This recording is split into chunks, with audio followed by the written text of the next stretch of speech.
And she is becoming the most important like crypto player, and very, very, very, very influential and rich person. Again, most of the billionaires in crypto right now are talking and giving this advice for free.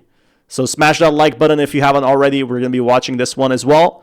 So what does this mean for XRP? We're competing basically with gold, or smaller countries are competing. Again, gold, bye-bye gold.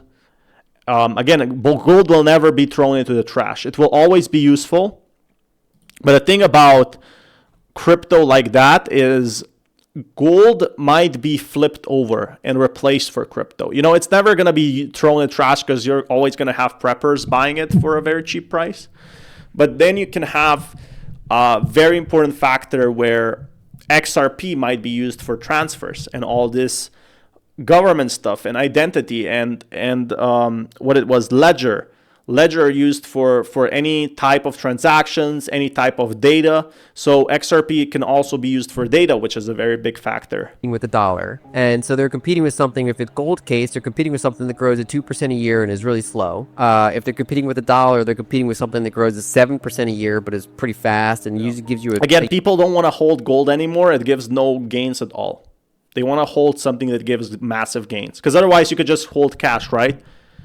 Or you could hold stocks. You can hold treasury bonds from the U.S. government and get 3%, 4% a year, which gives way safer returns than gold. Gold can crash. Yield that gives stock like XRP literally gives like that what people are getting in one day. One day people are complaining that XRP only went 7% up today, and gold holders are like, wait, we waited 7% for 2 years. So just let that sink in how important this is. you some of that 7% back. Whereas now they're competing with Bitcoin that has zero long-term supply growth and is basically as fast as the dollar. And that's a much harder competition to go against. So I think that it to the extent that Bitcoin gets another 10x or notably bigger from here and really kind of eats into fiat currency markets more, it really reduces the ability of all these different entities around the world to capture that scale of seigniorage. Every economic cycle has a turning point at which the appearance of stability gives way to the brittle reality that lies beneath. People begin to realize that living better does not necessarily equate to working harder. On paper, their earnings may increase, but that's the issue with real-life jobs now. You work very hard, you work for 30 years, and what do you get? Like, nothing and nothing back. That's the issue I'm seeing. Held gold since 2017, now I sell my Bitcoin to buy more gold. So safety, even if hedge funds are selling gold. Gold can be really used for like a black swan event if the world is over. They can always use gold, which is not bad. But, kids right now, they want fast profit, and that's completely fine. And seeing like these jobs paying minimal wages and requiring you to go to two colleges, that's why right now crypto is the best breadwinner. Harder. On paper, their earnings may increase, but each paycheck provides less stability, less energy, and less food. Lyn Alden, a monetary expert, cautions that this is not... When I think about black swan event, it could be, for example, FTX. It doesn't crash crypto to zero, but it basically gives the stock market like minus 80%. Again, crypto markets recovered. There's never happened that Bitcoin would go to zero. But there was always like Mt. Gox that crashed, that really gave crypto a downside for a few years. But the good thing about crypto is it will always recover. We saw this with the stock markets. The markets always recover. Exactly. That's a very good point. Like, these cryptocurrencies always recover and go up because there's always more money supply in the world. Not a temporary situation. The biggest economies in the world are accruing deficits so great that the only realistic way to move forward is through financial repression, which involves measures that purposefully keep interest rates below inflation and gradually deplete savers in order to repay borrowers. People believed there was no other option, so they tolerated this hidden cost for decades. Although gold provided some protection, it was still restricted to vaults and exchange-traded funds and was not linked to the rapidity of contemporary trade. But the landscape is shifting now. Outside of the established system, Bitcoin has become a digital property that is scarce and immune to political devaluation. Bitcoin is more than... The issue I have with gold, my biggest issue is I'm a very social type media person. I feel like social media is the biggest factor for attention. Attention is the biggest currency you can have. You can only have your mind at one place at a time, right? That's why I really appreciate all my viewers, because they are watching my channel, they're liking my videos. It's a very valuable asset. And when you have gold, you have small communities, but you don't have anything like Bitcoin, XRP, Ethereum, all these communities that built up for years and can talk about being owners of the cryptos. You can talk about owning gold, but it's not the same. You cannot meet up. You can potentially meet up in person, but I feel like it's used mostly by older generation, people who want to preserve their wealth, people who don't expect, 100%, 300% gains. But I think those 300, 400, 500% gains from top really do add up. They really do add up, and they bring more communities. And with gold, you cannot send $2 to another person. Can you send $2 you can send $2 in crypto to another person? Say, hey, you're now a holder. Join our community. I will send you $1 if you join XRP. I will send you $1 if you join Ethereum, Bitcoin, whatever it is. These meme coins, I will send you $20 for free. And you can, even in dating, for example, potentially you can pay someone, $20 to go out with you, or I'm guessing like $20 to eat in a restaurant. You can't pay with the gold. You have to sell the gold first. So these crypto cards and everything like that, it's adding real life utility. So who knows? I'm just making an example with the dating stuff, but it was a really stupid one.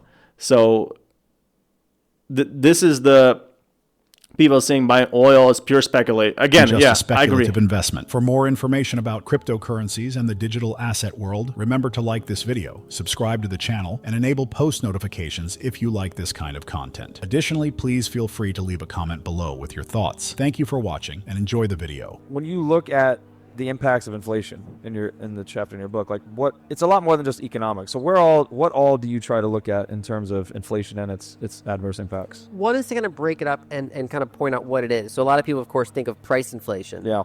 I prefer to think of dilution, which is, for example, if you're holding a fiat currency, developed market fiat currencies historically grow in supply by about 7% per year on average. And so even if you're getting a yield, if you're getting, say, 3% or 4%, but you're getting diluted by units by 7%, your share of the network is shrinking. Yeah. And then you can think of that as other things. Like, for example, if you own a stock, are you getting diluted, or are you getting some of them buying back their own stock and you're holding up well? So it's often best to think of it in terms of being diluted. Yeah. And when you have that kind of foundation, inflation, like, if you look at, say, over time, money supply is growing up by 7% a year, but we are getting, say, every year we're getting usually 2, 3, 4% more productive, more efficient at making things. We see this most readily in electronics. Yeah. We see it less so in gold or energy or something like that, like more tangible home building. So there's a spectrum there. And so the other element of that is that basically inflation's a spectrum. And so there are some things that are close to pretty scarce, and so they actually tend to go up in price roughly in line with money supply growth. Yeah. And that includes fine art, that includes waterfront property. Sometimes things can go even up faster than money supply growth if you happen to, for example, predict years or decades ahead of time which population center is going to boom. Yeah. I think that's going to be really hard to predict anyway. Like that's the hard part. It's easy to say that, but you need tons and tons of data. And I feel like some of these big companies are doing that already. Going down. So even some inflation just gets us back up to zero, Right. let alone positive inflation, which we all experience. Popular in Bitcoin circles to talk about fiat culture and all of these things. Like, do you think there is a connection between monetary inflation and, let's say, less purely economic phenomenon? I think there are, because it hurts productivity, and one way to quantify this is, in addition, like, a lot of people focus on savings being eroded, which is valid, but it's also every single contract in society gets impacted by inflation. Like, imagine if you could push a button and every contract in the entire country gets shifted in one party's favor. That's what inflation does. Yeah. So if I was running a business making widgets and you're in a retail business that buys my widgets, we don't want to figure out every day how many I'm going to sell you and at what price. You're going to try to make a contract with me that maybe is 6 months or 12 months. And in a stable price environment, we have good foresight into what kind of pricing we're going to do. And but in a highly inflationary environment, we have to now make shorter agreements and remake those more regularly, because neither of us knows what the money's going to be worth in a month. I guess they're trying to make predictions on what the dollars are going to be worth or not. But yeah, everything is inflationary. Everything we have more supply of food right now than we ever had before 50 years ago. We have more supply of money. We have more supply of cash, rents, apartments. Everything is becoming more abundant. But the point she missed is there is more people in the world as well. So, as inflation gets higher, as money gets printed more, on out, there's also more people that have a demand for this, that need the money, that need the jobs. There's the market is more booming, but this also means there's more opportunities in this world, that there's more people entering the markets. So yeah, this is the cool stuff. The 3 months. So Good we have night. to now do more administrative overhead. Because money is inflating faster, and then that's true for also every single wage earner. Every single wage earner or salary worker is a contract with a company to earn a certain amount per unit of time or unit of work, whatever the case may be. And the government. Yeah, so the government does not account for inflation. Like a lot of jobs, they just give you the same amount of money for 4 years, and then it's kind of for you to figure out where you want to go with this money, right? So the inflation only counts like 2%, 3% a year. And then the inflation is suddenly like, we are not seeing 2-3% a year inflation, guys. What I saw was 20% inflation. What I saw is I go buy a sandwich and it's suddenly like $40, or it's suddenly like $5, $6. Like, when was that possible? You could get a sandwich for $2 months ago, and then the job tells you have to figure it out, right? You have to figure out how to make the investments work, post-tax anyway. So it's a bit silly, isn't it? So right now, what we are trying to figure out is how we can actually, beat this inflation on this channel. We're trying to figure out how we can destroy this inflation and actually make the money possible. Is able to kind of shift that contract, and so that I think has really big implications. And I use Egypt as an example because I lived there for part of each year. Their money supply is growing at 20 to 30% per year. So again, do you think that the salaries decrease 20 to 30% per year? Absolutely not. And a lot of these people have a lot of trouble later on. That's why some people put all their life savings into Bitcoin, and it went pretty well for them. Again, it was mostly also based on luck and other people buying in, but sometimes you need this luck in this current markets. And so if you're operating in that environment, you're earning a wage, you're a small business, and I know wage earners and small business owners there, and I ask them, like, are you getting a 20% raise every year? Are you raising your It's so funny, these billionaires are talking exactly the stuff I said. And I didn't watch this video beforehand, so it's the experience I have accumulated over some time. But again, they probably know way more stuff than this than me. The thing I do know about is right now how the current economy is for people. Of inflation besides price increases. It is a more profound issue that warps society's fundamental structure. In a fiat economy where governments can produce as much money as they like, inflation reduces the value of money itself, as Lyn Alden explains. The money supply functions as a hidden tax when it expands more quickly than the productivity of the economy. However, inflation's harm extends much beyond individual financial matters. Long-term planning is nearly Inflation can ruin lives. Impossible. Companies are forced to reduce contracts and renegotiate frequently, and institutional trust is... This is something XRP could fix, by the way. They forgot that. I feel like XRP can just add contracts on the ledger. So if they add contracts on the ledger to increase for inflation 5% a year, they could literally write that down. Weakened. It transfers authority from those who add actual value to those in charge of the money printers. Gold was long thought to be the only defense against this. However, gold is sluggish, needs to be moved or stored by banks, and is still dependent on manipulable processes. However, something new is starting to emerge today. Bitcoin. It can't be printed indefinitely like fiat money can. It is digital, quick, and independent of governments and banks, unlike gold. Bitcoin isn't just another store of value. To remain up to date on the most recent developments in Bitcoin, crypto catch on, it has to go through the massive network effect. It's up against the $100 trillion network effect of the dollar, the multi-$100 trillion network effect of fiat currencies globally, the whole global bond market, and all the governments tied to it. So this little open source thing is kind of doing this multi-decade path through this very entrenched system. It's gradually succeeding. It has things to navigate. It had to, navigate big countries trying to ban it and then figuring out they kind of can't ban it. And, politicians realizing that there's nothing to gain really from donors or anyone else, from voters, for being anti-Bitcoin. But there is a lot to gain from being pro-Bitcoin. And so again, this is also like a political move, right, for the government to be pro-Bitcoin. 55 million crypto buyers. So when you have 55 million potential crypto buyers, that's 55 million potential voters for your next campaign. So just let that sink in. If you have that many buyers in, if you hate Bitcoin, if you say you hate Bitcoin, nobody's going to say, oh, I love you for it, right? Everybody's going to kind of expect for you for that. Or if you hate XRP. But if you say, I love XRP. I want to pump XRP. If you say that as a government, you immediately gain 5 million followers because why? They're invested in XRP and they're seeing you're backing it out. And then you get potential new followers just because you said that, because you're, this authority of trust, such as the government. Kind of going through that game theory over time, there's a couple countries that are ahead of the curve and say, well, if other countries are going to be slow and even anti, we're going to be the ones that embrace it. Exactly what countries should be doing, right? It still has to go through some challenges, like, if we do have, quantum computers, it's got to be able to make that change, and that has implications for signature types and potentially even block size issues with the length of those new signature types. So it has to navigate still, I think, some challenges ahead, but it's by far the best chance we have, and it's something that it's kind of fundamental. Like even if is the best chance at being like, independent and fully going for it, at actually giving you a chance in life.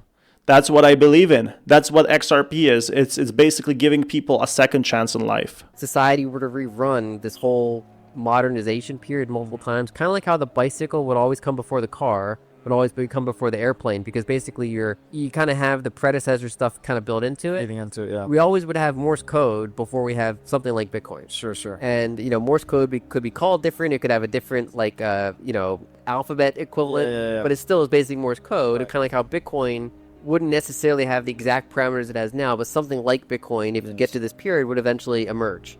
And I think it we want it to succeed on the first try rather than have to kind of start this project all over again. Yeah. If you look at some of those older European maps, they'd be a lot more fractured than what it kind of consolidated into.